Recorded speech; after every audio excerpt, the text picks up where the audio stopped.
The Adventure of Tom Sawyer by Mark Twain. Longman Simplified English Series. Read by Naramon Pansamro. Chapter 5. The Quarrel Outlaw. The harder Tom tried to fasten his mind on his book, the more his idea wandered. So at last, with a sigh and a yawn, he gave it up. It seemed to him that the noon interval would never come. The air was utterly dead. There was not a breath of a stirring. It was the sleepiest of sleepy days. Away in the flaming sunshine, Cardiff Hill lifts its soft green side through a veil of his purple, with distant a few birds floated on lazy wings high in the air. No other living things were visible except some cows, and they were asleep. Tom's heart ached to be free, or to have something of interest to do to pass the weary time. At last the morning lesson ended, and Tom flew to Becky's chatter. They sat together with an exercise book before them, and Tom gave Becky the pencil and held her hand in his, guiding it, and so created another surprising house. Tom was in heaven. "Do you like rats?"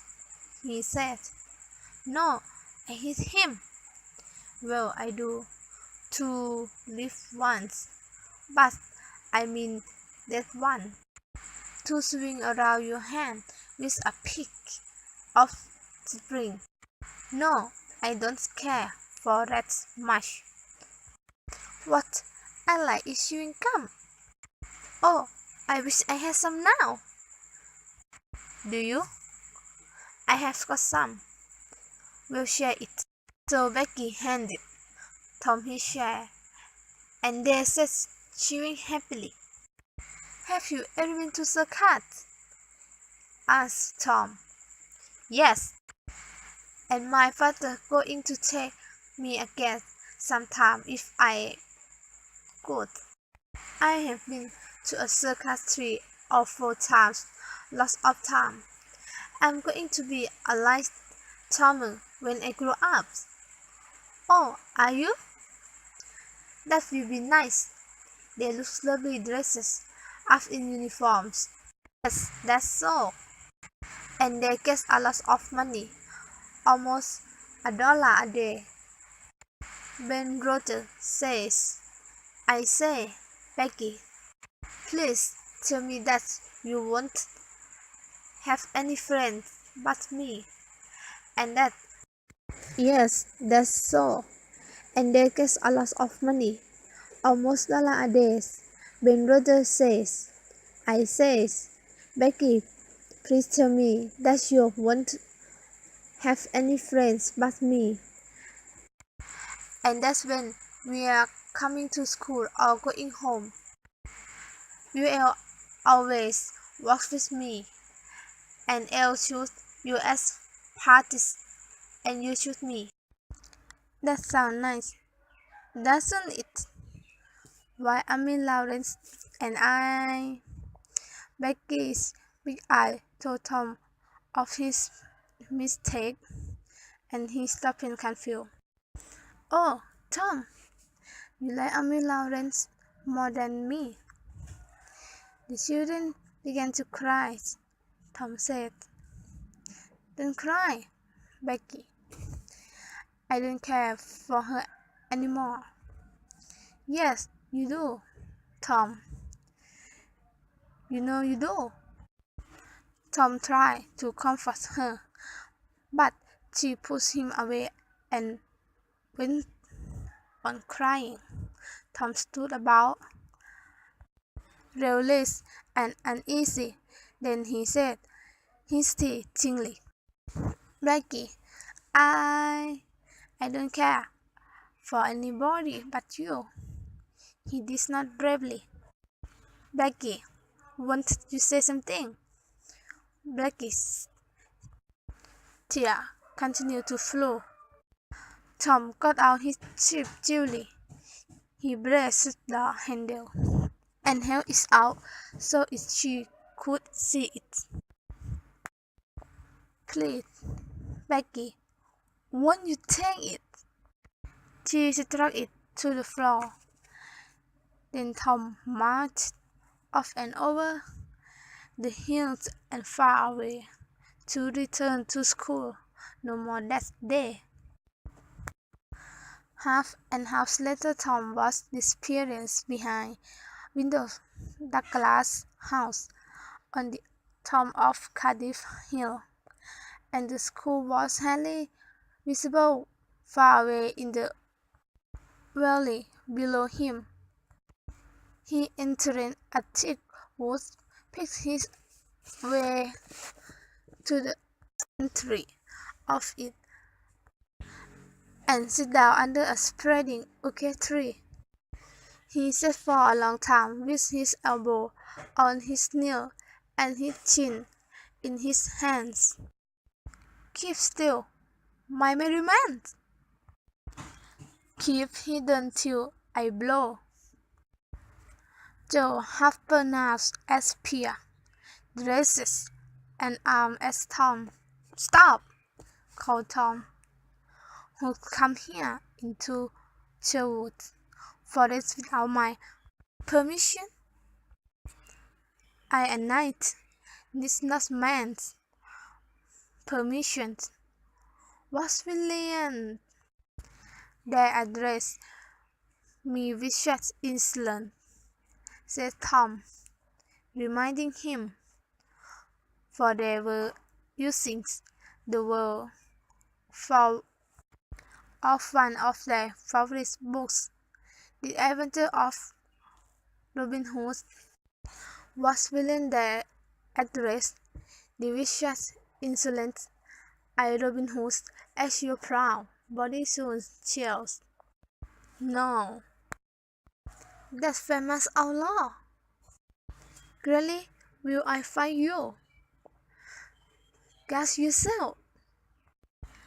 They drew their swords, faced each other foot to foot, with sword crossed, and began a stern, careful fight. Presently, Tom says, now you know how do you eat. Let us fight further. So they fought faster, breathing heavily and sweaty with the work. Soon Tom shouted, fall! Fall! Why don't you fall? I won't. Why don't you fall yourself? You are getting the worst of it. Why, that's nothing. I can't fall. It's not like that's in the book. The book says. Then with one backhanded blow, he killed the proud knight. You have to turn round unless you hit you in the back. It was impossible to contradict the book, so John turned deserved to blow and fell. Now, said John, getting up, you've got to let me kill me. That's fair. Why can't do that? It's not in the book. Well, I call that very unfair. Well, John L. be the sheriff of Nottingham, and you be Robin Hood, and a little while, and kill me. This was satisfactory, and so these scenes were acted. Then Tom became Robin Hood again, and lay dying, the blood flowing from his nickel wound. This was satisfactory, and so these scenes were acted. Then Tom became Robin Hood again, and lay dying, the blood flowing from his necklace wound. And at last John, representing a whole tribe of weeping outlaws, drank himself out and pushed the bowl into his weak hands. Tom says, "Where this arrow falls, there very poor Robin Hood." Then he shot the arrow and fell back, and would have died, but he landed on some thorns and springs up to Galilee for a dead body. The boys dressed themselves, hid their weapons, and went off grieving that they were not outlaws anymore. They said that they would rather be outlaws for years in Sherwood Forest than presidents of the United States forever. The boys dressed themselves, hid their weapons, and went off grieving that they were not outlaws anymore. They said that they would rather be outlaws for a year in Sherwood Forest than presidents of the United States forever.